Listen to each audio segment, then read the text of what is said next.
Guys, আপনাদের সামনে এখন একটা ভিডিও করতেছি আমরা। এটা হচ্ছে সৌদি আরবের একটা নির্জন একটা পাহাড়ি এলাকা। এই এলাকাটা আসলে খুবই রিস্ক। আসলে মানুষ যাতায়াত খুবই কম। আর যে যাতায়াতের রাস্তাটা তো আপনারা দেখতেই পাচ্ছেন আমার সামনে এবং আমার এই যে পিছে পিছে পিছে। তো এই লোকেশনে আসলে আসাটা খুবই রিস্ক। আসলে মানুষ অনেক সাহস নিয়ে আসতে হয়। তো আমরা টেলিকমে সৌদি আরবে কাজ করতেছি।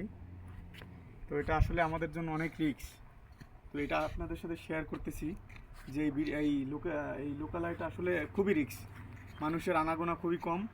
এই হচ্ছে এখানকার সর্বশেষ খবর। তারপরে দেখতে পাচ্ছেন উপরে উঁচু উঁচু পাহাড়। এই পাহাড় এলাকায় মানুষের জীবনযাপন আসলে কিভাবে কাটে আপনাদেরকে বলে বুঝাতে পারবো না। মাঝে মাঝে দুই একটা গাড়ি আসে। ভালো মানুষ এটি। তো আপনারা দেখতে পাচ্ছেন যে আসলে অনেক সৌন্দর্য। আমাদের জন্য হয়তো বা কষ্টদায়ক, কিন্তু আসলে দেখতে অনেক সৌন্দর্য। আপনারা চারদিকটা দেখেন আসলে কাটেন